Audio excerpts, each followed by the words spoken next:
Wow, look at this room, filled with admirers of Caroline Casey. It's such a joy to be with our community here, and Oren, thank you so much for that. The way the afternoon is going to work is that Caroline will be Caroline for about a half hour. And then Caroline and I will do a conversation together, a new school conversation, which essentially I want to discover how Caroline became Caroline, which will be a lot of fun. Caroline Casey is the host, creator, weaver of context for the visionary activist show on Pacifica Radio, 94.1 KPFA in Northern California. And she started the show on September 5th, 1996, when she hosted the late James Hillman, conversing on their shared dedication of restoring mythological literacy to culture.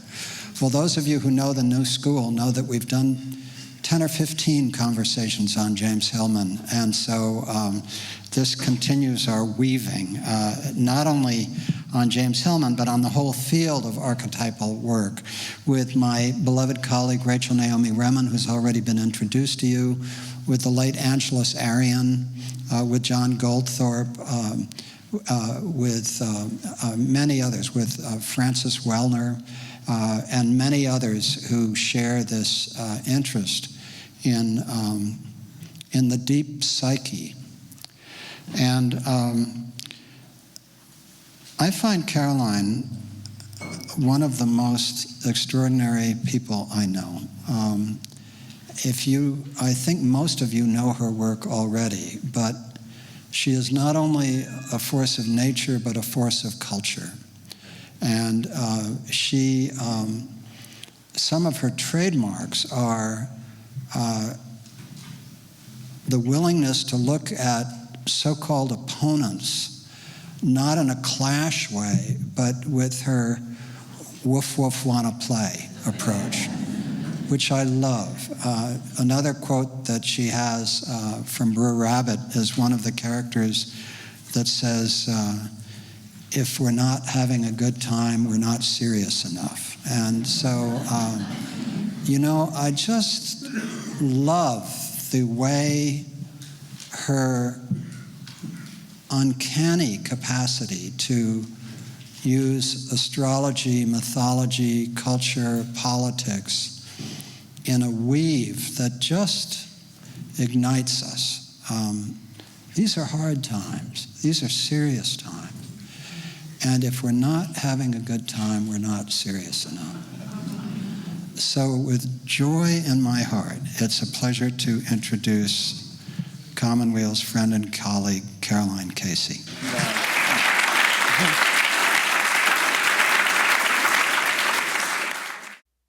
Wow, I just live alone really in the semi-woods with a coyote. It's very surprising to see all you humans or all you animals disguised as humans going, oh, because I do often say to the coyote, we live, in humble obscurity outside Washington, D.C. on behalf of the team, but in California, I'm kind of a small big deal. And they're like, oh, whatever, okay.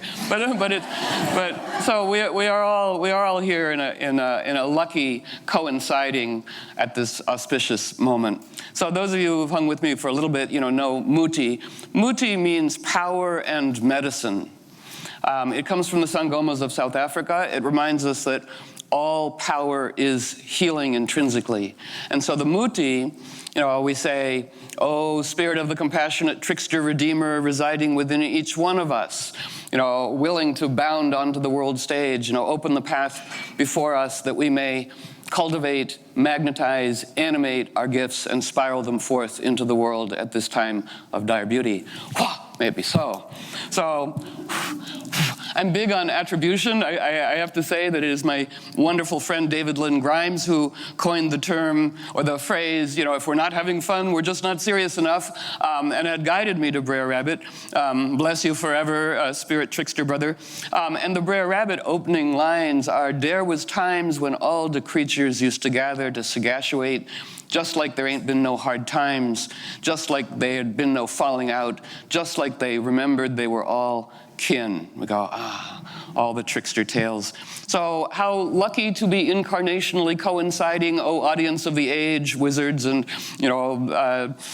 dervishes and everybody here disguised as whatever you are. It's time to come out of our witness relocation program.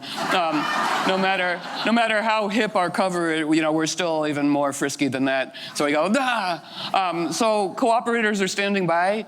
I want to let me introduce them, because this call and response, it is such a powerful time right now to gather. The gods, the backstage metaphors, the invisible are always proffering to us humans, going, God, we wish the humans would ask for help, because spiritual etiquette requires that they ask so that we can enter from backstage to onstage. And we go, now would be really good. So we can feel, our ancestors for 25,000 years behind us would have gathered now at equinox. But also for bonus points, a precise new moon yesterday, a solar eclipse, visible in Norway and the Arctic, encircling some of the most endangered parts of the planet. Greenland's ice is melting at 60 times the worst scenario, whatever, and the eclipse is right there, okay. But an eclipse, at the very last degree of the zodiac, right before the sun enters the first degree of the zodiac, is full of beguiling opportunity for us. The realm of Pisces, the last realm of the last sign of the zodiac, it's the realm of all of us. Let us all be culture doctors, in a sense. Pisces is the realm of dreams, vision, imagination, fairy tales, all that has ever had the capacity to elicit a kind of Majnun, a kind of yearning madness for the divine.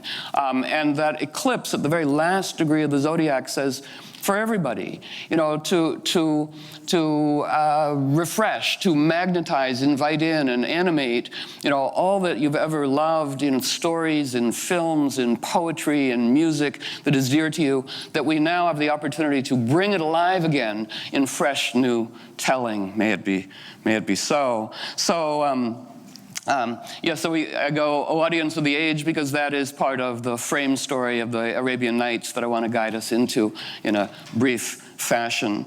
So to introduce the players, the cooperators who are standing by, we have an eclipse, which provides us a metaphor. What would we like eclipsed by what? May hyper-yang death frenzy, uninitiated Mars, be eclipsed by beauty leading the world back to sanity, for instance. So we want to start priming the pump of our imaginative, metaphoric, extended linguistic capacity, because language grants us access to the realm it describes. If we have a language, we can go there. And one of the beautiful things about the exquisite, much dissed language of astrology, it is the exquisite language of interrelatedness, everything. People to land, to coyotes and cabbages, and all in one dream together. And it is the exquisite language of our individual psyches and its specific connection to the larger world. So the planets represent living qualities of intelligence that reside within us and connect us to the world. So as I kind of introduce them, they're woofing, they have things to say to us to help us out. Feel the corresponding resonance, within each one of us too, going, that is being fed. And it's part of our strategy as cultural healers, as cultural storytellers, to assume cultural narrative lead at this time of dire beauty. So we're not just reacting like, we're going this way. And to be storytellers, again, willing to cross borders. The word metaphor means to carry a cross. Again, language is so fabulous when we look it up in an etymological dictionary. We're going back into the spiritual archaeology of language, where it takes us to a living realm of animism, and makes it all much more clear. We are surrounded by these fabulous bird drawings. Oh, I love the Darth hummingbird behind me is fantastic. But it reminds us of the word inaugurate comes from the augur, the diviner within each one of us, who would observe the patterns of birds, whereby nature would speak to us, because we live in a storytelling creation, and guide us to the most responsible human, and then they would be inaugurated. That's what it means. So let's bring it back. Simple things also, the word respect, re is again, spect is look. Respect means to look again. or respect, until you find something. Because whatever we speak to in another is the corresponding part of themselves we're inviting to dance with the corresponding part of ourselves. So the reason we want to compost into the eclipse cauldron and the Pluto bubbling cauldron judgment, we want to keep discernment, ladle out discernment. But when we're judging, we're really inviting the worst part of another to dance with the least evolved part of us, and it's just never pretty. So this idea of transcending polarity, to be snookered into polarity is to be hoodwinked into serving the overlords and the dementors of doom, bless their hearts, may they have one again, no matter what label we put on our butts. So I love that neuroscience, I think it was 2 years ago, neuroscience came out and said, we've discovered that people remember things better when they're in stories. We go, you cute little neuroscience, you little whippersnapper, you. That's so cute. No, we're grateful, but lineages do. So right now, just to we are here to, again, restore intimacy to the world. So just to feel right now, just for the fun of it, straight up overhead is Uranus that represents, there we go, people are liking that, that's good, yes. Feel Uranus straight up overhead, why not? Uranus goes, thank you, they're hoisting their sails of willingness, the humans are willing, let's send the wind, for windfalls of wherewithal and an increased field of serendipitous synchronicity. Because the backstage divine is really wanting to help the humans out. We gotta either kill them or heal them. We'll try healing them first, okay? So part of the field of now is let's play to their strong suit. Some things are always true, but there are times when they're truer. So right now the pattern says, again, the backstage says, let's make the power of story and games and blessing even more potent. Even more magnetizing the molecules. So we live the story. We understand the horror, important to be informed. Again, many who have been hanging with me, we all have these metaphoric great skills that we've always had, like Dorothy's slippers. We have a magic mirror. It's invisible under your chair, but you can take it home with you. And the magic mirror means the secular critic holds up a mirror to society and goes, look, it sucks in detail, and that's important. And then the trickster part of all of us, with a wave of the hand, turns the mirror into a window, but look how beautiful it could be. And then with another wave of the hand, the trickster within us all, turns it into a door, let's go. So for all of us to be irresistible, to invite in genius, again, all of it's a partner, we source nothing, and that's where fairy tales provide us with such important etiquette. I like to say, if we expect from humans what can only be provided by gods, we have guaranteed our disappointment, which only leads to tantrum yoga. As we journey along, think of personally and collectively what one would like to throw into the bubbling alchemical cauldron and ladle out. And what does something want to be transformed into? Things I carry with me, ancestor, allies, wonderful Nalita Anderson, who was a client and friend, raised from birth as a kahuna in Hawaii.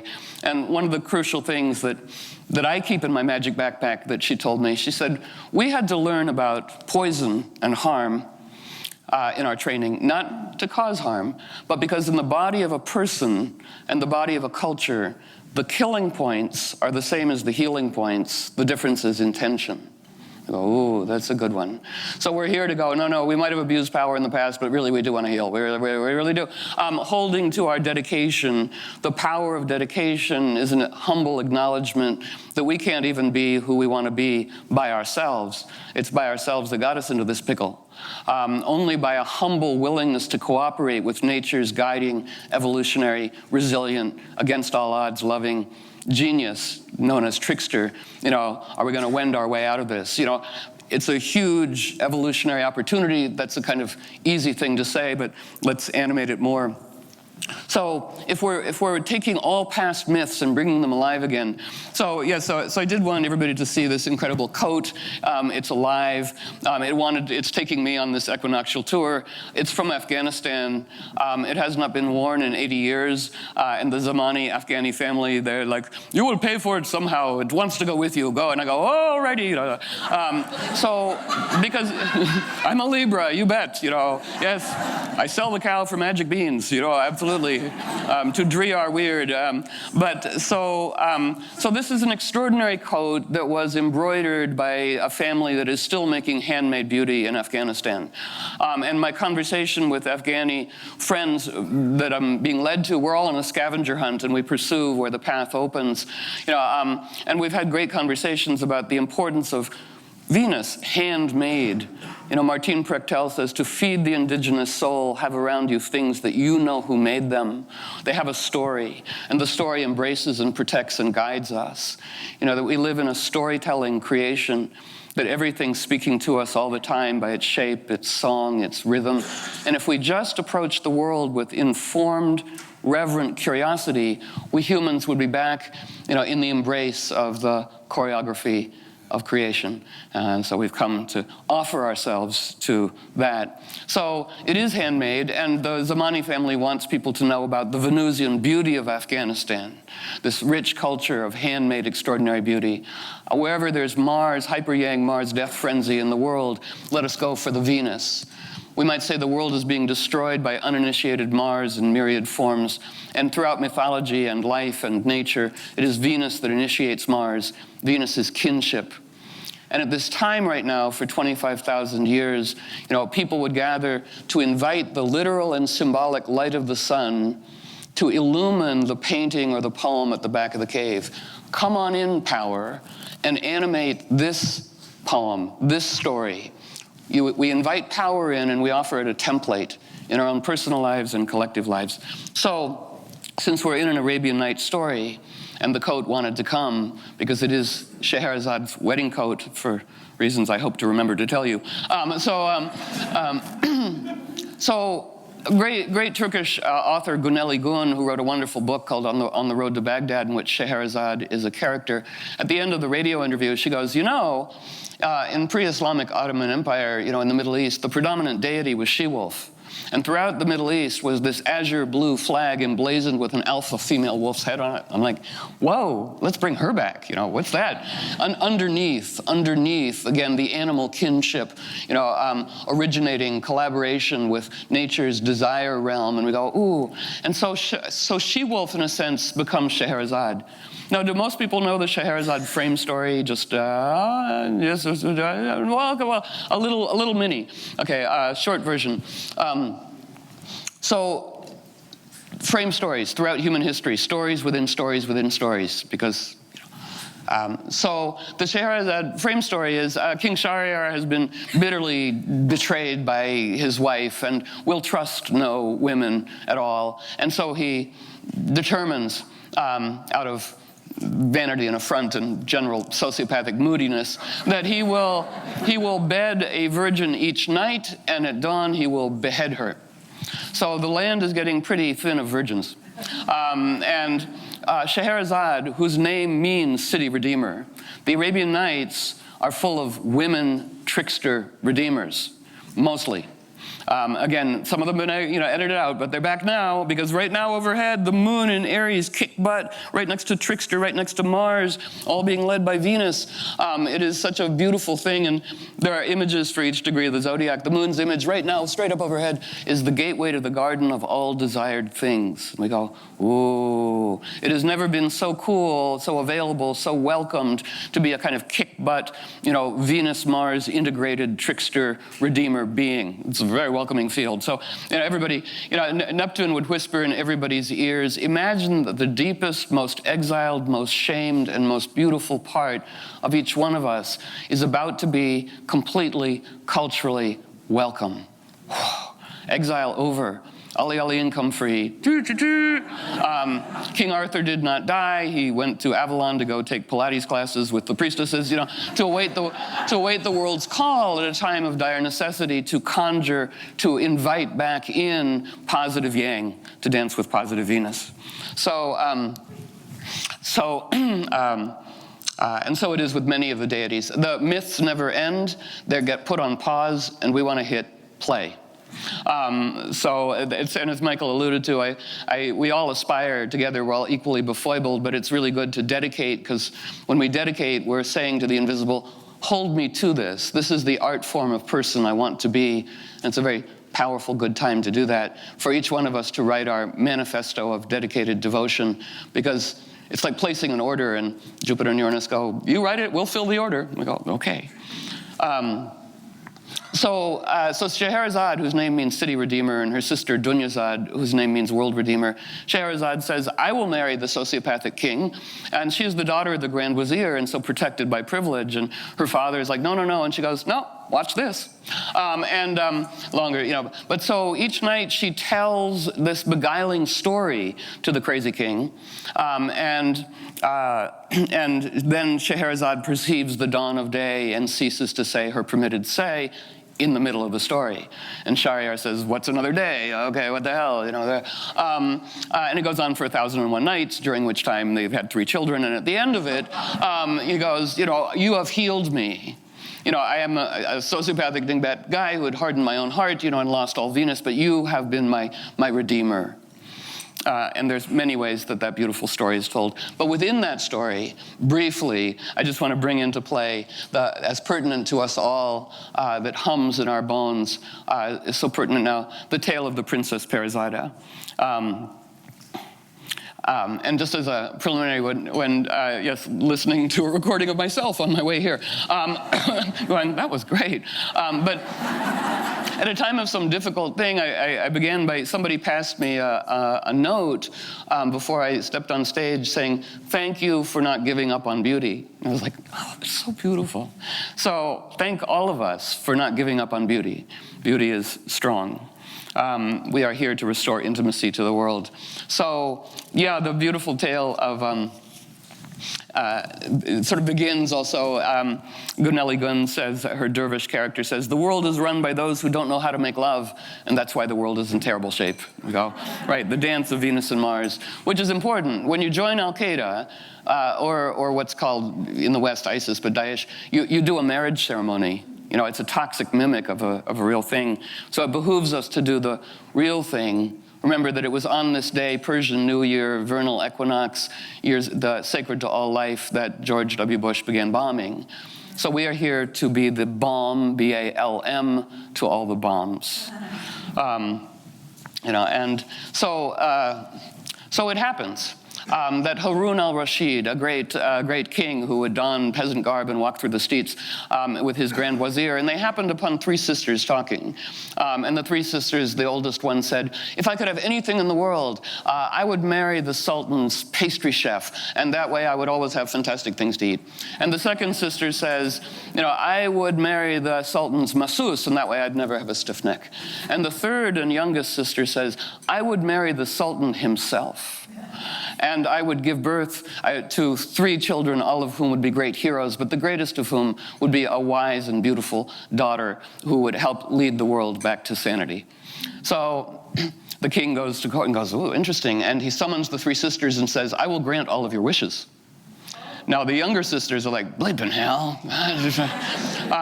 So he marries the youngest daughter, and in the fullness of time, she is pregnant. The jealous sisters, as often happens in fairy tales, say, we will be the midwives. And a beautiful baby boy is born, and the jealous sisters take the baby and throw it into the river. And they replace it with a hedgehog. And the Sultan comes in and goes, a hedgehog? How odd. Well, we'll try again. So in the fullness of time, the beautiful queen gives birth to another beautiful baby boy, and the evil sisters throw it in the river, and they replace it with a pig. I hope I remember these. And the sultan comes in and goes, a pig, how odd, okay. And they do it again, and she gives birth to a beautiful baby daughter. Oh, and the sisters throw it in the river and replace it with a cow. And the sultan comes in and goes, that does it, you're a witch, I'm going to have you publicly chastised and everybody spit on you, and if you don't spit on her, I'll put you to death, because we're in that kind of mean story. So she's imprisoned and dragged off. Meanwhile, downriver, a humble gardener and his wife are like, a baby, another baby, another baby. Whoa. And they are raised and loved. And it happens that, the gardener and his wife die, but the Princess Parizada, the youngest daughter, whose name means fairy born, they live very beautifully until one day a dervish comes to their house and says, you really have a gorgeous, off-the-grid, really groovy house here, I can see, but you could really use 2 things. 3 things. You need to go to the magic mountain, and you need to get the talking bird, the singing tree, and the golden waters of life. So it is the problem of having a feng shui consultant come to your house. You go, oh, there's never enough, my goodness. So the oldest son sets forth and says, I will go do these things. And he says, here's a dagger. And, oh, sister, if it turns red, it means I'm dead. So he goes off, and we're shortening this here. And the dagger turns red, and the sister goes, oh, no, you're dead. The next brother says, I will go forth and do this heroic thing, and here's a string of pearls, and if they break, it means I'm dead. The pearls break. Parizada says, oh, no, my brothers are dead, I must set forth. At the foot of the mountain, there's a dervish, disguised as a beggar. And she says, oh, grandfather, do you have any advice for me in climbing this mountain and doing this heroic task that has already claimed the life of my brothers? And he says, well, you're the first person who asked advice. This is going surprisingly well. Everybody else, and I remember your brothers, they were like, out of the way, old man, But here's the advice. As you go up the mountain, there will be voices that hurl customized insults at you, and you must not, under any circumstances, look back. Very important fairy tale underworld, because then you will be turned to your heart, and then your body will be turned to stone. So she goes, well, what if I stuff my ears with chamomile and beeswax? And he goes, oh, you are a clever person. This is going well. So she does that. And as she goes up the hill, she can hear customized, insults being hurled at her. The fact that you're not smart, you're the same person, you're an astrologer, what. But she keeps going, going, no. Again, very important just to mark this, because we right now, to react to anything is not free. It's a hot thing in an already too hot world. And it's to carry around a portable prison for ourselves and for others. To cultivate an ever larger repertoire of responses, is to ally ourselves with nature's bountiful ingenuity and mythic availability. So she gets to the top of the hill, and even the talking bird is hurling insults all the way at her, going, fat thighs, you'll never have sex again, whatever, going straight. And so she gets to the top, and the talking bird goes, well done, you did it. And here you don't need to cut down the whole tree. Here's a little cutting of the singing tree, and I'm the talking bird, and I will hop on your shoulder, and here's a little vessel for the waters of life that you can restore. And she says, oh, but my brothers are dead. And the bird says, oh, don't worry about that. He says, as you come down the mountain, simply sprinkle the waters of life, on all who could not resist reacting and whose heart and then bodies had turned to stone. Just sprinkle the water on them. So she comes down the mountain, sprinkling the waters of life on all those who'd hardened their hearts, brought back to life, this great celebration, this fantastic celebration, and with her brothers. And her brothers go out into the woods, and the world begins to come back to life, and the birds are singing, and the waters of life are restored again, and the trees are repopulating. And it happens that the king is wandering through the forest. He's going, wow, what's this? Wow. And he runs into the 2 young men, and he feels a curious, it's curious in the tale, it says a curious erotic attraction to them, which is kinky, but interesting. And they go, come back to our house, O king. And the talking bird says to Parizada, serve to the sultan, a salad of cucumber and pearls. Okay. And the Sultan says, cucumber and pearls, this is passing strange. And the talking bird says, cucumbers and pearls is talking strange, but a woman giving birth to a hedgehog, a pig, and a cow is not strange. And the Sultan goes, oh my God, you are my children. I am an idiot. I am an idiot. Let me haul your mother out of prison. Whatever. And the world and the world comes back to life.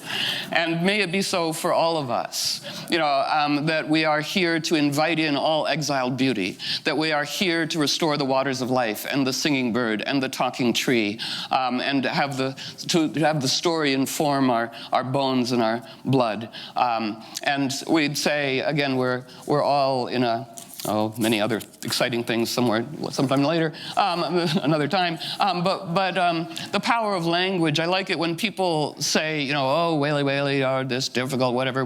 The magic words, until now. It used to be, until now. It's not just a Pollyanna thing, so we might just go, let this be the spring of until now. And in a culture of reciprocal blessing, aizan is an Amharic word used to express support and encouragement to tackle challenges when one is embarking on a difficult journey. So we go aizan, aizan, aizan. And then alley-oop from the French circus is, again, a support, a reciprocal blessing, an encouragement so that we can support each other as we leap up to invite beauty up into the world. And so we just go to each other, alley-oop. Thank you, team.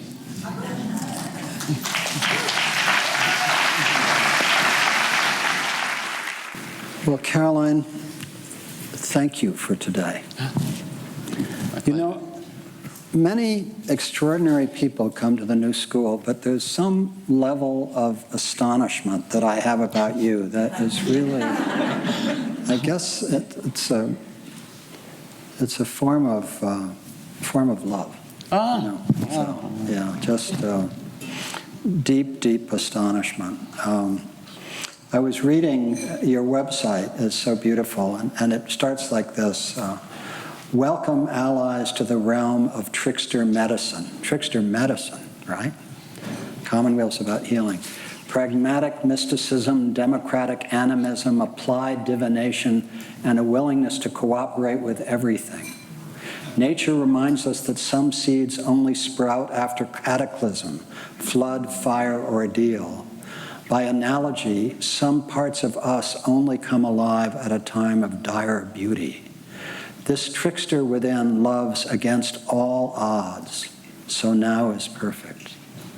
So what I find when I listen to you, and I've heard you now probably a half dozen times in different places, is this astonishing combination of deeply informed mythic imagination and also complete presence with what is happening politically in the world.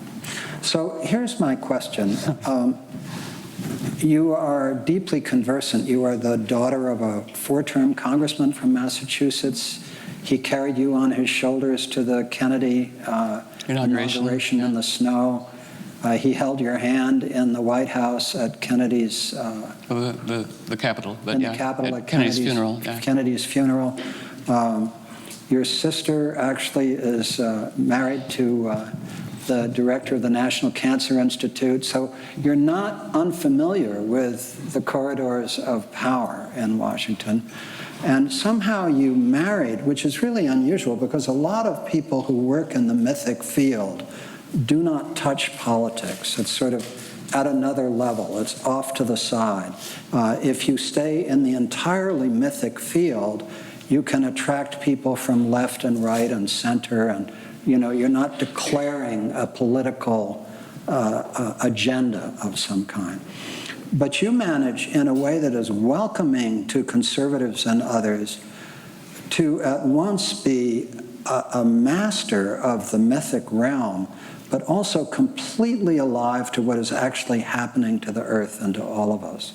So was that conjunction of myth and politics something that was with you from the start, or did you develop it over time? I think from forever. Mm-hmm. And I do always want to tease it into pertinence to everybody, so it began, let us all consider our lives as spiritual detective novels, in which every affinity is a worthy clue to be honored and cultivated. So yeah, I am the youngest daughter of the failed king in the city. My dad was a New Deal congressman in Massachusetts long before I was born. He was 54 when I was born, as a surprise. But I grew up, with power-possessing beings coming through the house, and with, again, David Lynn Grimes' fabulous phrase, the innocent dignity of the child heart. I would go, these men know nothing. Their wives are cooler, but very quiet, So I was disabused of the glamour of power early. We should all be disabused in that way. And then, I'm told that I saw, imaginary friends and fairies. I don't remember, but that's why they shipped me off to kindergarten early, going, time for Caroline to, go off. And I do always wonder, because here is the home team, again, and I live in D.C., but the radio show I do is not carried there, but here. So here is like, it's like, why aren't I here? I wonder, but mythological justification sometimes takes a little more. Why am I? But it is to cross borders. And on your behalf, I do go to CPAC, Conservative Political Action Committee. I going, if these principles work, we're going to want to cross borders because we all really are, coyote deputized to magnetize an irresistible, all-inclusive, inviting story. Mm-hmm. And so what I found everywhere, but even at CPAC, where man, I was smuggled into the Ronald Reagan banquet or cocktail party before the banquet, and a man I was kind of dressed as I am, but more wolf totems and things, and he was like, "Whoa, what's going on here? Don't see many people like you at CPAC, And so he said, I own the largest privately owned boat in the world, and so I said, well, you must love the ocean. He's like, why, I do. Anyway, so. Why, yeah. So then we started talking about wolves and models of leadership and Joseph Campbell. And he's like, Joseph Campbell, I love Joseph Campbell. I haven't had a mythological conversation in years. Here, come be my date at the Reagan banquet. Okay. So it turns out he's Mr. Platinum Republican. I don't think he's listening to this right now. But I have no idea who he is or even his name, But he sends the incredible photo of us in which you can see this part of him that's being fed by the myths going, I want this. I want my positive Mars invited. And then the kind of Dementors of Doom, Republican naffs kind of going, and you can see it in his face. He's going crazy, like, but his title to the email is, CEO Petroleum Inc. I'm like, whoa, so we're right next to all the really mega Dementors, and it's just in airspace, and then he says my date for the evening says, Ronald George W. Bush, one of the greatest presidents ever. I'm like, as long as I've known you, which was 40 minutes, I go, I've never heard you say such a silly thing. I think you might be possessed. And he was like, again, and so he wasn't angry, he was surprised. And again, I'm just encouraging, surprising language liberates everybody. And he was like, possessed, and I go, yeah, I think it's sort of in the atmosphere and it's using you. And he's like, interesting thought. Anyway, so I do all that, and I do think it's important to cross borders and whatever, we're here right now as we dedicate the specific quality of our dedication magnetizes the specific quality of the opportunity, which is why whatever comes to us, it's a good frame story that whatever comes to us is a woof woof wanna play opportunity. And just the last thing I'll say about CPAC, but it continues to delight me, so. Austrian right-wing Ayn Rand economists, all named Wolfgang and looking really cartoon, kind of evil. So also under everybody's chairs is an invisible thing, party favor you can take home with you, which is a portable harumpitude composter. It's very important to compost harumpitude before speaking because it makes speaking communication as opposed to conflict. And so the Ayn Rand economists came up and go, "You, who are you?" And that's when I said, "I'm Coyote Network News. I'm a mythological news service for the trickster redeemer within us all." And these grumpy, right-wing, crazy, up to no good economists go, "That is so cool." So. Well, Nancy Reagan had an astrologer. Yes, I know Joan Quigley. Late, just died. Yeah, on the same day Ben Bradley died. Was she a good astrologer? She was Vassar 1947 right-wing astrology, but which can happen, but she did an amazing thing, completely for real. Because Nancy Reagan was famous as the client from astrological hell for years before Ronnie was governor and everything. She was like, "Why can't Ronnie run now?" The bad Cancerian mother, born to shop but never enough feeding. Like, anyway. So Joan Quigley said to Nancy and Ronnie, "You've got to drop this evil empire stuff with Russia because you and Gorbachev have a date with destiny and you can do really good things and you should think about your legacy." She did that. Wow. Yeah, she changed the metaphor. So bless you. And she just died on the same day Ben Bradley, Washington Post editor, died. Wow. Going, "All right, thank you, everybody." Okay. So on your website, there's a link to the Astrodienst website, being a astrology web page that I've used. I'm interested in it. Had my did a chart from Astrodienst. And so I followed that link, and it has a little bio of you with your chart. Oh. So what I wanted to ask you, what I wanted to ask you is, what, looking back on it, does your chart, if you could summarize your chart, but what does your chart tell you about who you have become and what your destiny is? Oh my.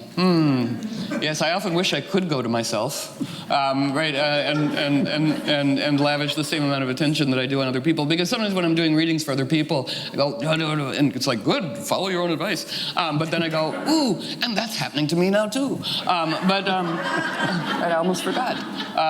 What is your chart? What is my chart? Yeah. Well, for me, I do love it so much. I'm in this beautiful language, So when I'm born, the Sun and Neptune are very within 4 seconds, really, of each other. Neptune, dreams, vision, imagination, right next to Saturn, structure of reality. So early on, going, imagination lays the tracks for the reality train. So always into that, and then rebellious, and we all have these different dance partners in our inner democracy, how to bring our inner democracy into accord.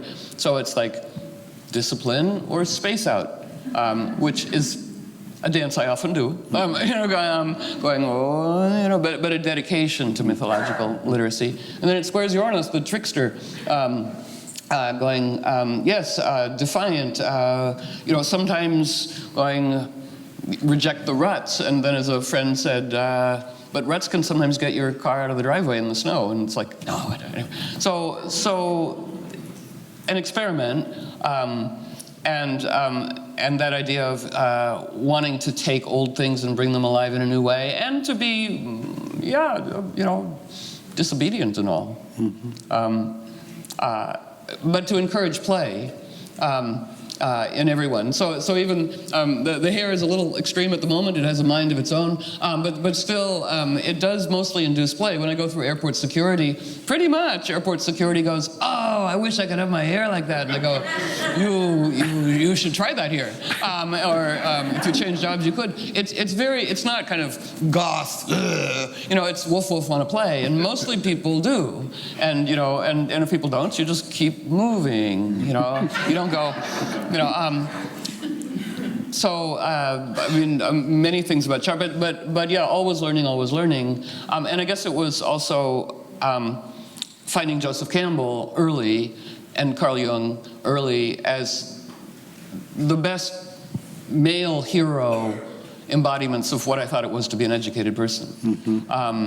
And I later came to study Grail Legend with Joseph Campbell in his later years, and also to work with Hillman. These are Aries guys who really needed to be teased and flirted with, just so they didn't get impossible. So I was early on trained to be a curmudgeon whisperer.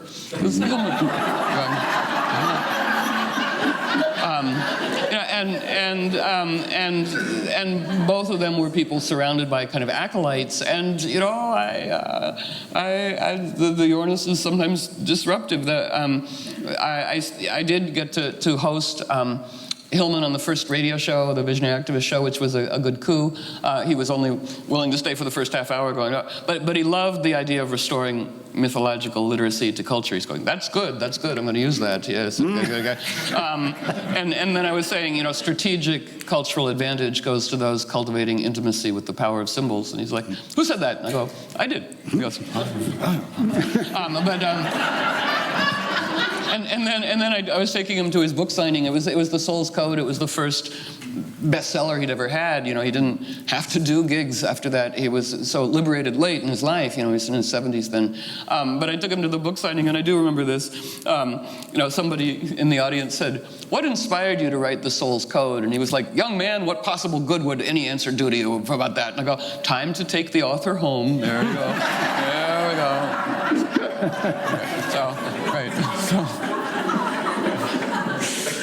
So you began studying astrology as a teenager. With Andy Weil. With Andy Weil. Right. Yeah, Dr. Andrew Weil. Dr. Andrew Weil, Mr. Beard. Yeah. And, who's also... he's a curmudgeon, I've whispered. Yeah, right. Yeah, right. And you were reading the Whole Earth Catalog, anything the Whole Earth Catalog recommended. Right. Young, Campbell, you studied the Grail legends and so on. And then it goes on to say, this is your website, dedicated to astrology as one of the great meta-languages of antiquity, uniting everything of consequence, personal and collective change, ritual magic, esoteric philosophy, Kabbalah.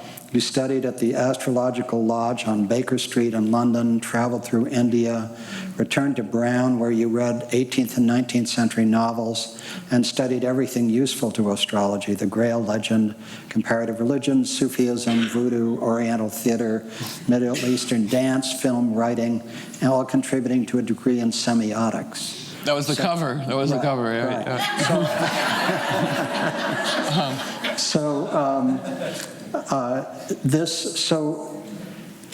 Obviously this amazing presence that you've created was built layer over layer over time, kind of enriching an original impulse from very early on. Is that true, basically? Yeah, and you can imagine my parents, certainly disguised as much more conventional people, and my father was born in 1898, and all of his kids grew up to be kind of creative people, and he's like, what the? And then they would look at my curriculum at Brown. I mean, my dad would go, Japanese no theater, Grail legend, Tibetan Buddhism. How are you going to make a living? Your only hope is to marry Rockefeller. And my mother would go, why don't you legitimate what you're doing by, getting a PhD in psychology and I'm so worried about you. And I go, do you want to fork over heaps of money? No. And then I go, your job is to think it's going to work. But again, it is very. Your enthusiasm is replenishing, because I also have Moon in Virgo, as many wonderful people here do, which is full of creative self-doubt, going, never good enough. When you look at the present astrological moment, which I understand from what you've said is quite intense, and you look out over the next several decades in which this great struggle for life and justice on Earth is going to be played out, what do the stars tell us about what the opportunities and dangers will be? Oh, just a small question you have. Oh, well, magic 8 ball for that one.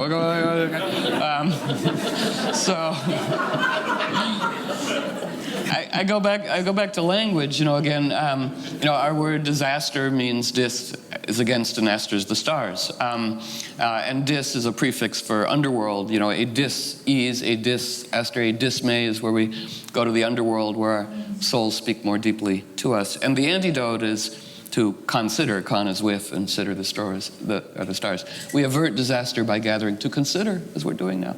So there's no fixed future. Again, it's neck and neck. All cultures give birth to their own astrologies. Every culture has had a sky-earth guiding mythos of calendar and meaning, always. People often talk about, Vedic astrology and, modern, but if you're born into a highly predictable feudal culture, 14th century India, your life is predictable. And you will die when you're 84 by slipping on a bar of soap. But we have a different thing going. The realm of now, this crucial moment where the description, as we know, we know it just frames it, where dominance is going down. Dominance is an evolutionary dead end.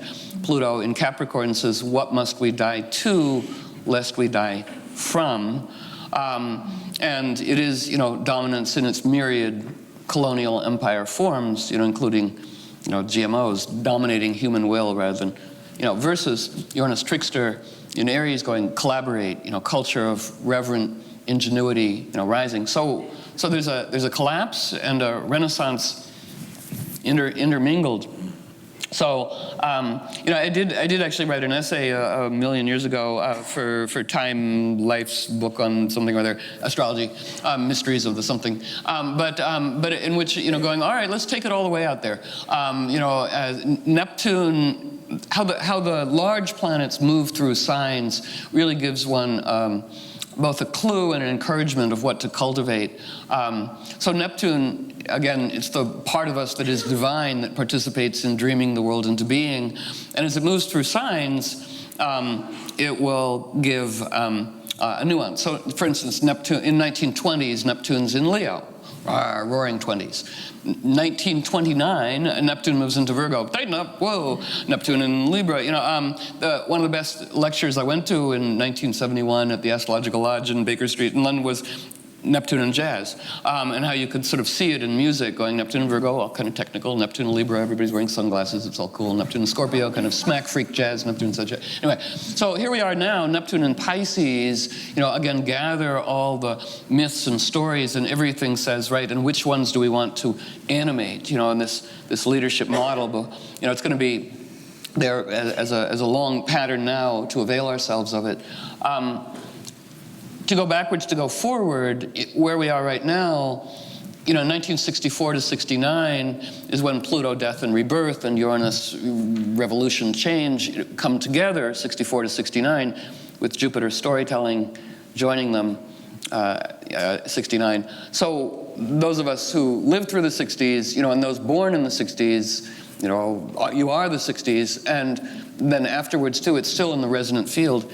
Right now, this week, we had the 7th of 7 Uranus-Pluto squares. It's kind of like new moon, 60s, first quarter moon now. How do we integrate those principles more? 60s, great. Allies in a glance, really good. Dark shadow came pretty fast. People went into witness relocation programs and hiding. And the idea of actual equality between men and women, between humans and the earth, lip service, but not completely teased in. And also we were still under the spell of martyrdom. All our heroes were martyred.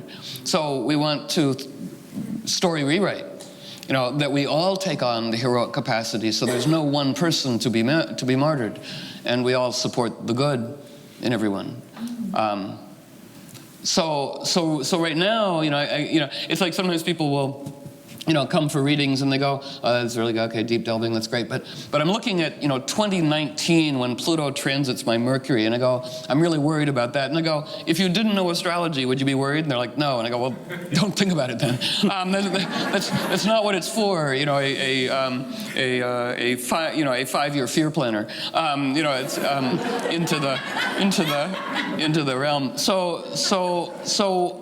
So I'm very here, I'm very here, like what we do now, we can speculate, but it isn't a fixed future, it's all a kind of dance lessons. And we know that there's so much set in motion that is irrevocable, some of it.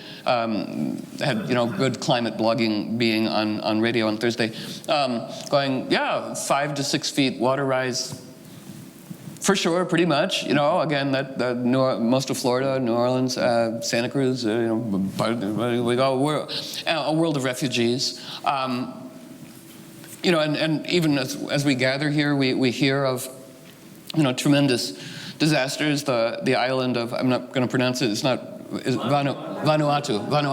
Right. Only 12 people died. Again, that is tragic of itself, but they will have no food for 3 months. All the gardens are gone. So Neptune is the compassionate response part of humans that is not just, there's the great evolutionary engine of predator-prey on this planet that does get everybody smarter.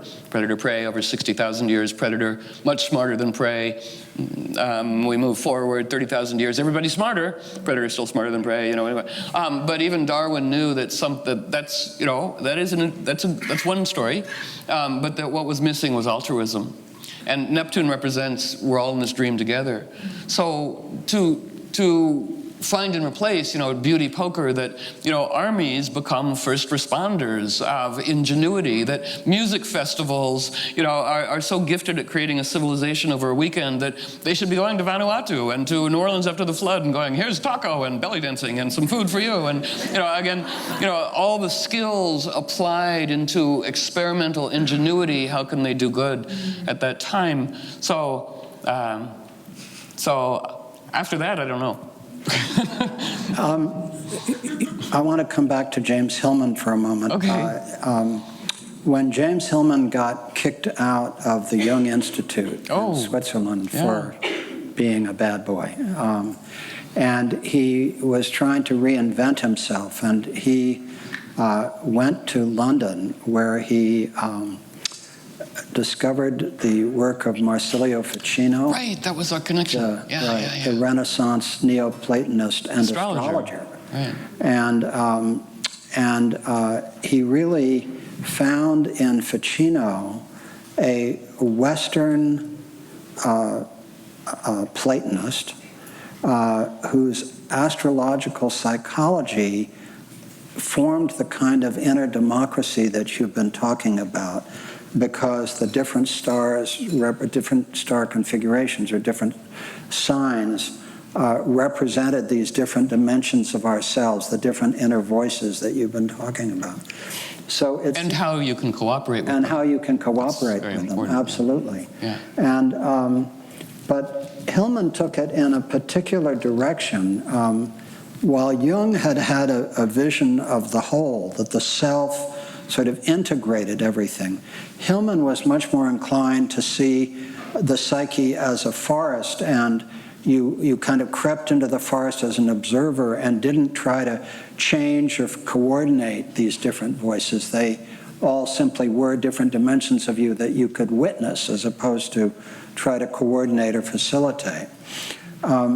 So I'm curious, in your own view, there are two pieces to this. The first is, do you believe that as you understand mythic astrology as a way of understanding our lives, that it helps us to move towards some wholeness, or are you more in the kind of postmodern deconstructionist vision? Yeah, I know. Hillman was. Where, what the Hillman was? This is just a kind of a forest of different voices, and the point is not any form of evolution or self-improvement, but rather simply to witness the voices within us. Well, Hillman was an Aries, of course, bless his heart, and a pretty good astrologer, and an incarnation of Mars. So he liked saying bullshit he didn't even believe in. I mean, and part of my dance as a Libra, the dance of polarity, is every single in my sort of teen into 20s boyfriend, without my knowing it, was an Aries. Like, oh God, until I outgrew that. But what was confounding is they seem wrong, but they're so confident. And I'd be so impressed by that, going, wow. Until I learned that it wasn't completely, for real. But I was snookered by, like, wow, confident. That's right. So Hillman and I had an interesting dance. And again, as a curmudgeon whisperer, who's willing to play? who's willing to be teased and play? And I would say also my buddy Robert Bly, for me, gets the best marks for best use of old age willing to play, because I met him. I mean, I knew him when he was sort of famous, and I didn't know him, and then whatever, and then when he was a really kind of tyrannical dingbat, and then we had a really close thing, and then as a wonderful, wonderful, wonderful collaborator and teased. And Hillman was somewhere in the middle of being willing to be teased, but what I thought was difficult for him, and really for anybody, and the myths address this, was to be surrounded by adoring people. It was like, oh no, it's poison for an Aries, because they, and so I was always interrupting him in varying different forms, which he liked. He would show his little canines and go, ooh. So at one point he was giving a talk in the cathedral, and it was just so, it was full of people kind of passively kind of, and the energy was just very dead, Somebody was like, and are there new archetypes? He's like, ooh. And I go, Trickster is a very ancient one. He goes, Trickster, yes, fine, let's play. It all came alive. The very last, and we were always, when you say postmodern, that does give me conniption fits, like, it's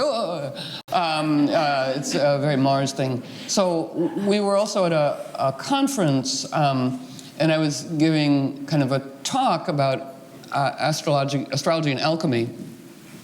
And I said there's a powerful moment in the alchemical process where the alchemist in each one of us is holding the cauldron, and it's called the negredo. It begins to violently seethe and polarize, and vapors of moral ambiguity fill the world. And the alchemist, all of us might drop the cauldron, but that would be a great tragedy because it took so long to get to this dire point.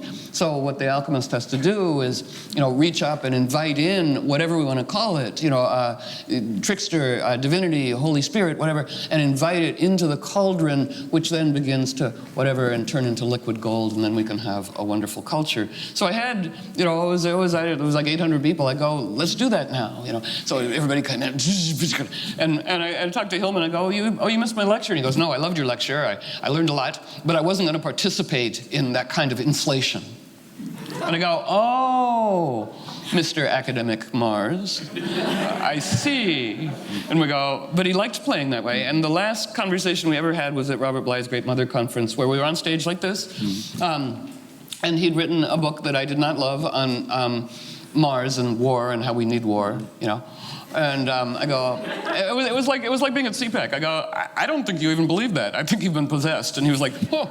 No, he was surrounded by people who were like, oh, making movies and writing books. Who were like, well, and I did. Sometimes we cross the line, but how else would we know where it is?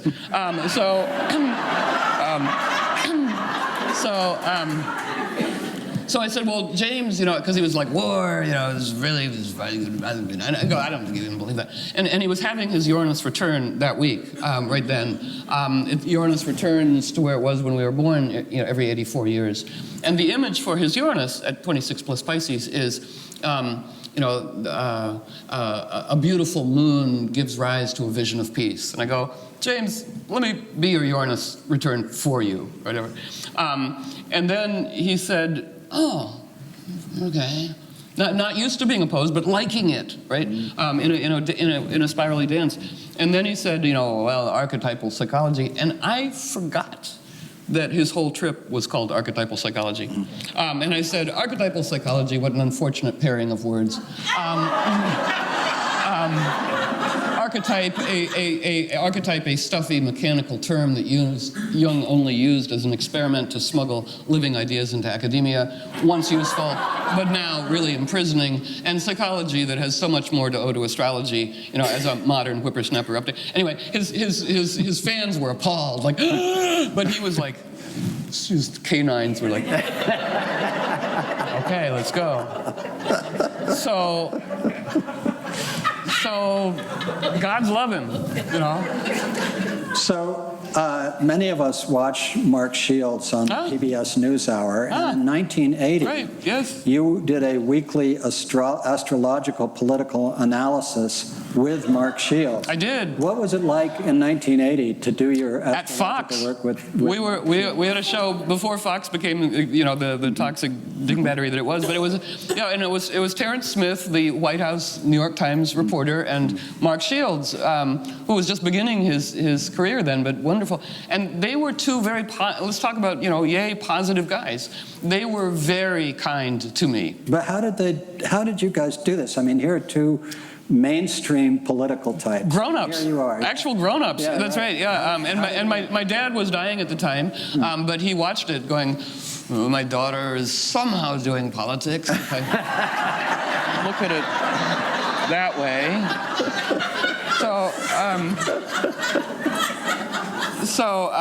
But they were very good. It was a quirky idea. It was disguised as a grown-up kind of show. It's a kind of precursor a little bit to Colbert, who was just a genius. We would lined up as panels, and I would do the astrological mythological news, and they treated me with great playful respect. Uh-huh. I mean, they were very because I would do an analysis of why Ted Kennedy announcing on a Mercury retrograde means he really didn't want to be president, or Jimmy Carter's 12th house mysterious UFO believing, quirky. And Terry Smith would go, that's one of the most astute analyses I've ever heard. But in a very kind way, going, and I've also danced with Pat Buchanan, which is, again, a more toxic dingbattery, interesting thing. I convinced Pat Buchanan on camera to change his mind about the Harry Potter books. Whoa, amazing. Venusian manners. Amazing. But Mark Shields also is wonderful, and I see him every now and then. He's an important guy, and adorable, very kind, very playful. But he also was very good with metaphors, and so we really connected metaphorically because it was the Carter-Reagan thing, right? And the Iran-Contra hostage thing, all pretty pertinent now. And Mark Shields said, riding the tiger is easy. It's mounting and dismounting that's tough. And we go, well, that's a good one. Could we have somebody pick up the questions so that we can get to them to the end here? Just a couple of people. So I still like doing that. Yeah, wonderful. Yeah. Here's a quote from you in your book, Making the Gods Work for You. Astrology is not a belief system. It is a language of the dynamic interplay between our interior life and the exterior world. The astrological language grants us access to the invisible realm it describes and provides the vocabulary with which we can begin a detailed investigative exploration of the psyche. It seems to me there are at least two, but I'm sure there's a third way of thinking about astrology. One is that, like so many other incredible symbolic systems, whether it's the I Ching or Kabbalah or something else, that when you read it and it in response to a question, as you say, you have to ask the gods. The etiquette is that you have to ask for it. So you ask a question, and whether you're throwing the I Ching or reading your astrology or something else, the symbolic form that it comes back to you in feels extraordinarily powerful. So at one level, one could argue that it's random, but that the way the brain is set up, the way the mind is set up, these symbolic structures capture reality for us in a way that's deeply powerful. The other possibility is that there's something in astrology that it actually matters when exactly you were born. It actually matters what date this is, that it is informing us in a way that has to do with the actual structure of reality. But then one has to deal with the fact, I'm sure you deal with this all the time, that different astrologers will give you very different readings, and if you use different astrological systems, and as you say, different cultures have had different astrological systems, it's not as though there's agreement on a single system. So my question is, I totally get the power of the symbolic structure to animate us and energize us and give us insight. But when it comes to the question of how a particular astrological system giving birth to a particular astrological interpretation is actually what is needed for us in that moment because it brings down a resonance that is in some way specifically pertinent. I'm curious as to how you hold that. Well, it's a very long thing, but I was taking notes.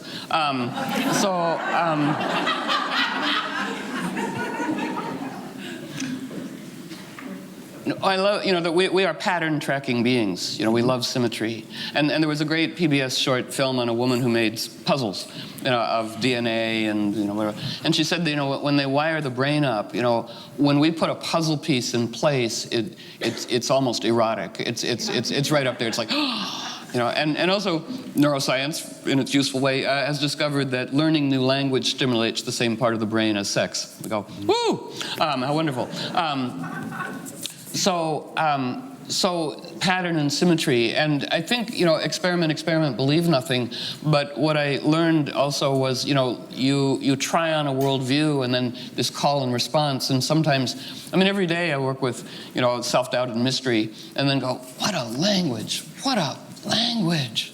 Every day is a miraculous mystery, really. Like, how would I have known that? Put that detective thing then. And I mostly work with people on the phone, and I prefer to not. People say, can I tell you a lot about myself before we do a reading? And it's not harmful, but I go, no, let's not have reality interfere early. Let's just go with the story. And then, because what you think and what your chart thinks might be slightly different stories. Or when people come with diagnoses, very often people have come with dire diagnosis or troubled children with autism diagnosis, and we go, okay, you do the disclaimer. You go, that is one story. Let's see what other ways we have to tell the story. What's going on here? So Jung was asked, because he loved astrology, how does it work? What is this thing? And he said, well, there's this physicist, Knoll at Princeton, who's studying light coming through our eyes and affecting the pineal gland, and a kind of causative model, although he's an astrophysicist and wouldn't, so that's causation. And then Jung said, and then there's the idea that just everything's in pattern sync, and he said, but nature's never as tidy as we would have it. It's probably both. Mm-hmm. Probably both symmetrical and synchronous. So a chart of now or a chart of each one of our birth maps is like a perfect poem or a perfect dream. So anybody skilled in the language will agree, but come at it from a different angle. And that's a great value. But I think one of the things we want to put on our work table now of what we're composting and labeling out is any spiritual philosophy or teaching or anything, science, astrology, spirituality, whatever, is valid to the extent that it guides each person to their own autonomy. And otherwise we throw it into the cauldron. So we don't want to outsource our autonomy, like, whoa. And part of Marsilio Ficino that I also found as very heartening, finding an ally in history, is that Marsilio Ficino was always berating the astrologers of Florence for their primitive priesthood and usurping of power and engendering of superstition. And modern astrologers, joke about that, going, the client is supplicant, going, may I buy real estate? Yes, you may, Anyway, we throw that into the cauldron, and again, guiding to own autonomy, I think, is a crucial principle. That's democratic animism, and the transformation, necessary transformation, I think, of spiritual practice now, that it be more direct, less priesty.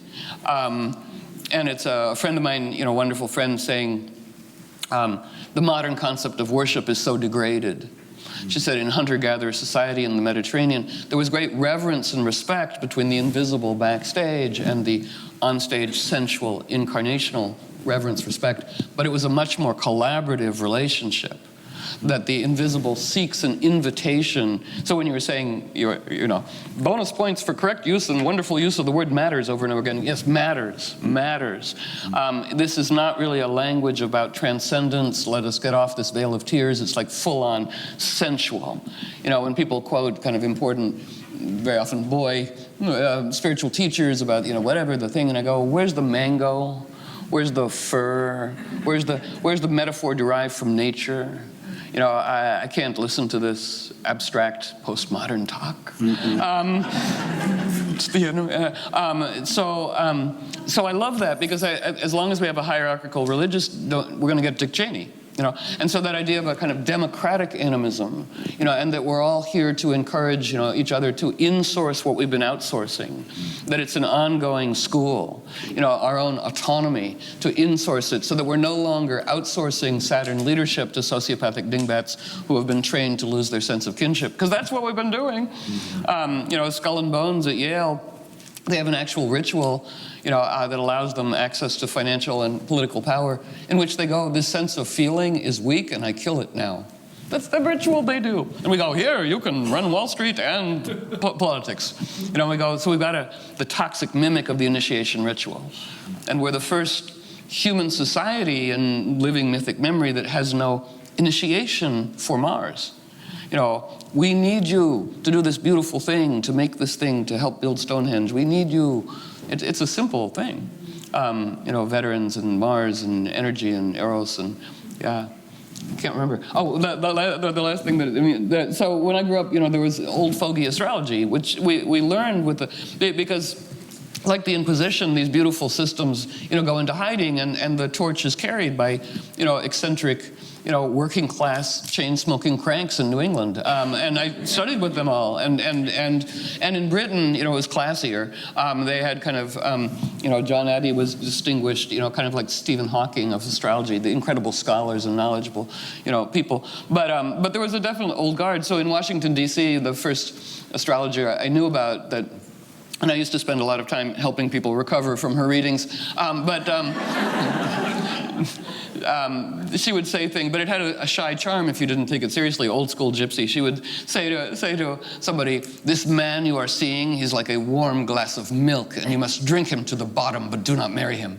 Anyway, I go, that's kind of fun. I mean, that's, it's a style, Here's a question from the audience.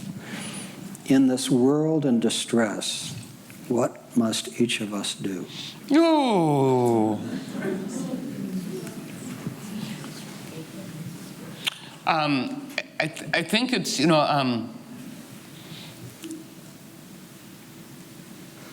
where would we each like liberating genius? I had a very fun, frisky radio conversing with Elizabeth Gilbert, who wrote, Eat, Pray, Love, but I don't hold it against her, because 7 years later, she wrote this incredible book, The Signature of All Things, which is really pretty dazzling. The writing is dazzling.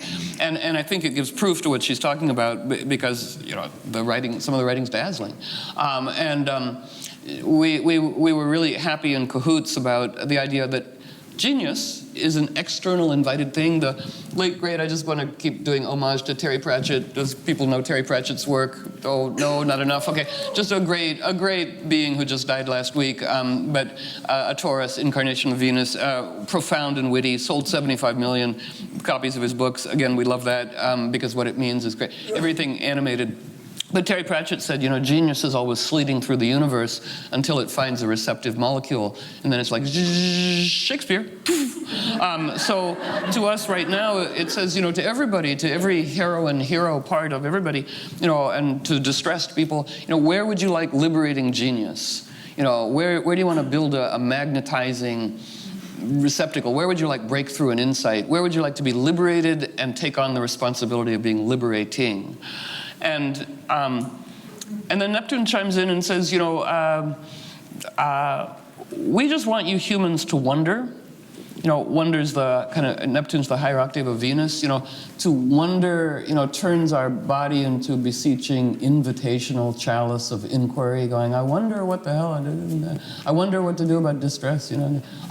Because when we put it together, it says whatever we wonder about will attract liberating genius. I wonder, and wonder is very old world.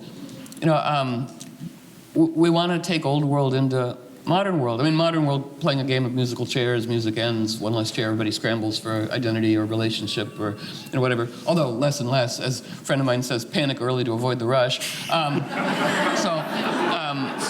So the whole thing's kind of coming down, so it doesn't quite work. But the Neptune part of all of us goes, I never ever wanted to play musical chairs, go on free range. And in ancient world, not knowing was considered a very advanced accomplishment. Look, that human has run out of certainty. Now the divine can inspire them. So wondering in ancient world was valued. Like heretic was an honoring term. That Michael Lerner sure is a heretic, meaning free thinking.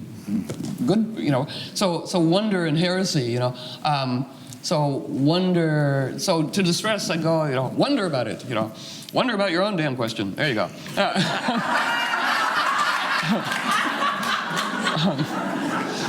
Caroline, I end this conversation as we began it. I have a sense of awe about what you have incarnated into the world. And one of my hopes and prayers for the coming years is that you be carried, your radio show be carried everywhere, and particularly in Washington, D.C. That would be adorable.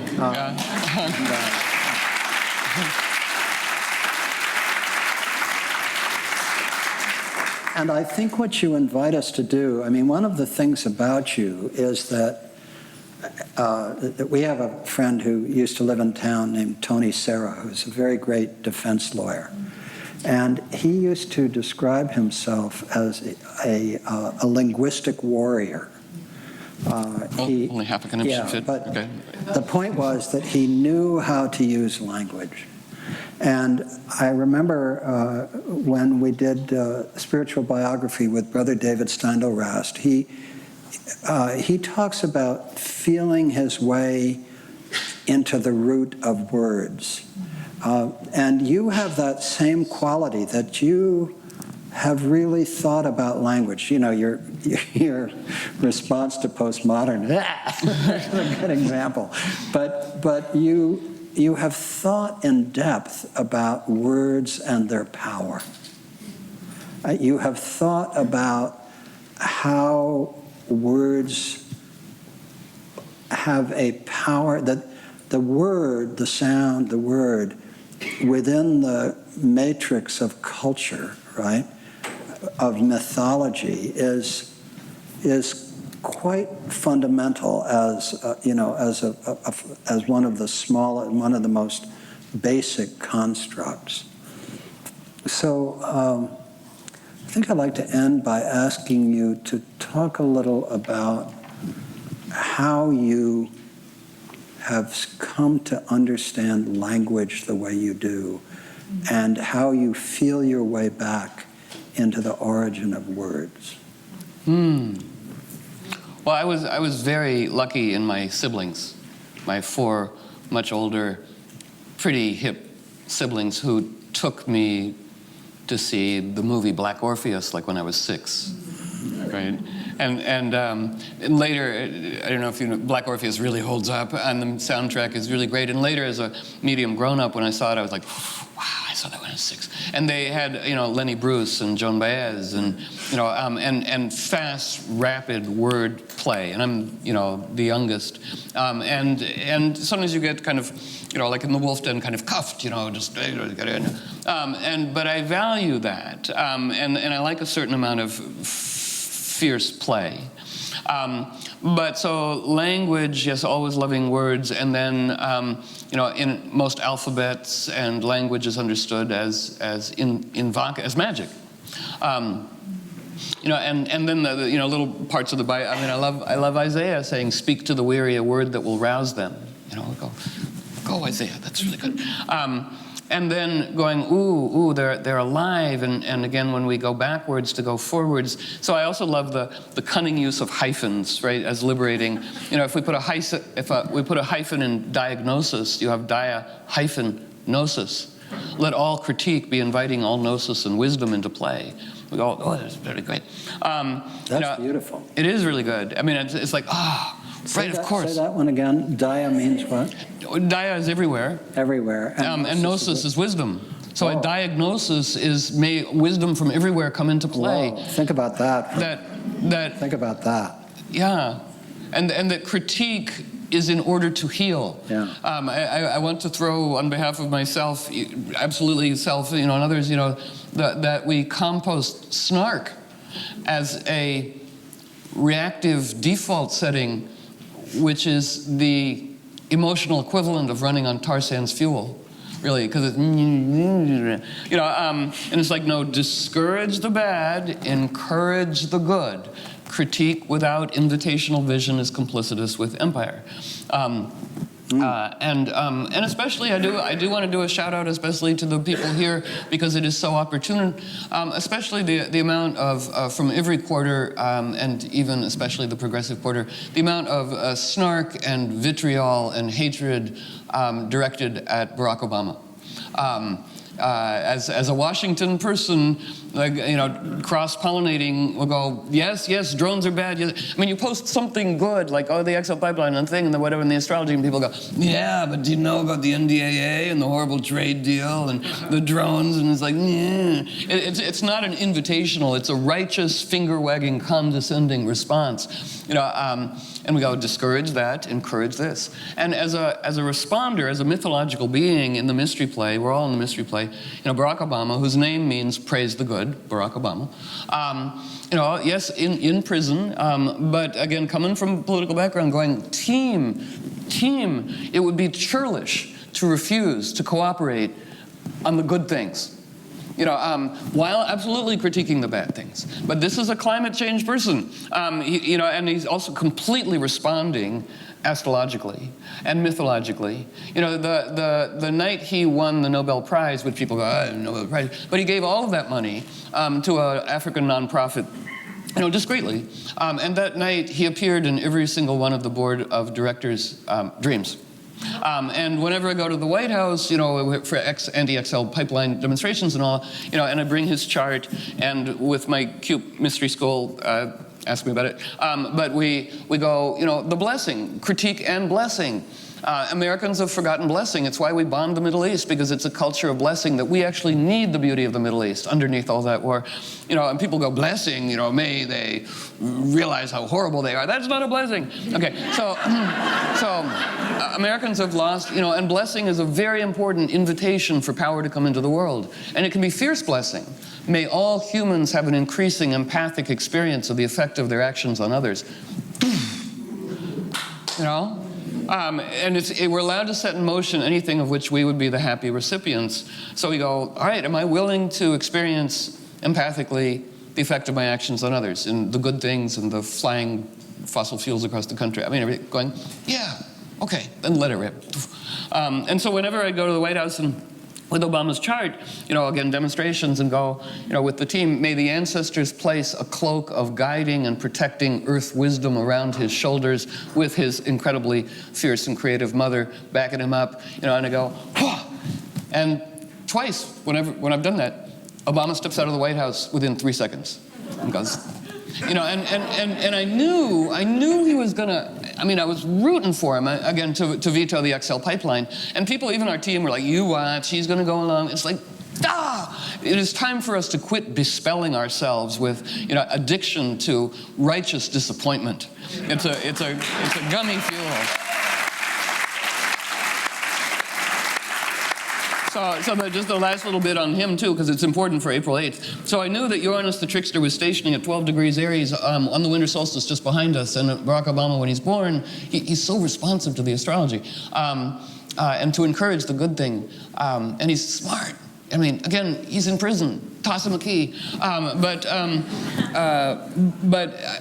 Again, progressive team were like, nah, and I go, you watch. I was saying this for 2 years back, going, no, the reason we want him to be like, you watch December 2014, you're on a station trining his son, he's going to come alive. Trickster's dancing with him. And he did. It's like he did. And still people were like, yeah, and we go, yes, of course. We compost that and we encourage this thing. And Jupiter, god of storytelling, is retrograde now, appears backwards, inward for everybody. What is the desirable story that we all begin to create with each other? And then it stations to go forward, apparent motion for the Earth, on April 8th. Meaning, right now, let's conjure the most beautiful, wonderful, irresistible story in collaboration with all the animals and plants and everything. And then it goes forward, which is outward. And that stations at 12 degrees Leo, which is Barack Obama's son. He's the right participant in the mystery play, part of our dream. We're him. word Netanyahu, where we're all, in fact, composting the use of the word they, especially those people, and ladling out we. We're harming. That we're all in this dream together. We dreamed that the Netanyahu parts of ourselves were oppressing the Palestinian parts of ourselves, because then you're in a mythological realm where you can begin to do magic once it's in symbolic form. Before I say goodbye, and we say goodbye to Caroline, two quick notes. One is this Afghani family who created this magical coat for Caroline, if they are the recipient of our gratitude in this little basket here. It's part of the Arabian Nights, because the Zamani family, I was like, oh, I don't know. And they go, the coat loves you. And I go, I will wear it on stage. They go, the coat loves you. You take it now, you pay us later. Yeah. But anyway, but I go, can I really tell the audience that it does go to the family that created that? And there's enough there. There was a musician, I'm getting all entwined with the beauty of Afghanistan, and I won't go on and on, but just now, before I left, Afghani musician, they were like, oh no, you should take the coat, and the coat will come alive, and it will magnetize a way to pay for itself, because we're in a magic story. But the Afghani musician said, I love what the Zamanis are doing, because they really are keeping the handmade beauty of Afghanistan alive as an ambassadorial realm in the music and poetry. And this exquisite handmade Venus will save the world. It's the antidote to war. And I said to the musician, I said, we're trying to put together a concert. I said we should have a concert of all the beautiful musicians from all the countries that America has bombed. And he said, there is no hall large enough. And he said, and we'd have to have extra rooms for the future. And I go, yes, yes. And it does remind me of, best bumper sticker in Washington, be nice to America or we'll bring democracy to your country.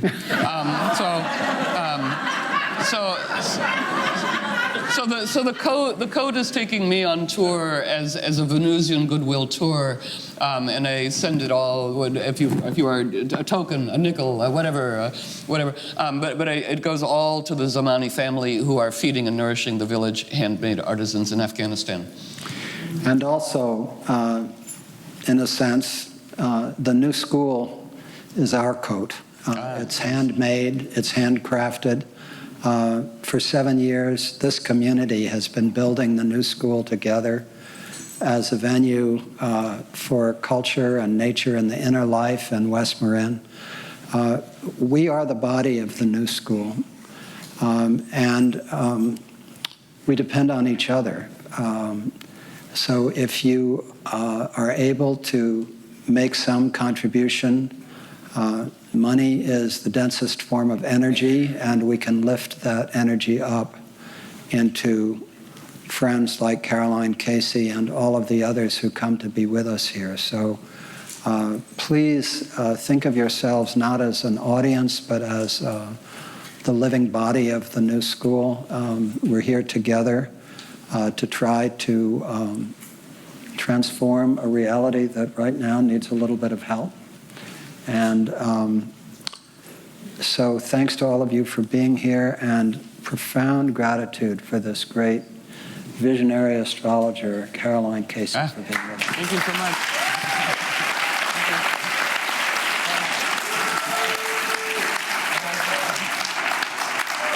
Thank you, team.